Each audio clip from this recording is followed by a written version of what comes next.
As I went through school, one giant question loomed over me. What did I want to be? But in order to know what I wanted to be, I had to first decide what I wanted to make. I wanted to make more. So I became a teacher.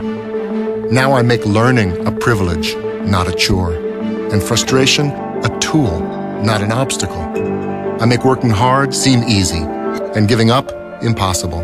I make an old subject feel like a fresh thought, and unconventional methods common. I make material things less important, and little things like patience and kindness count.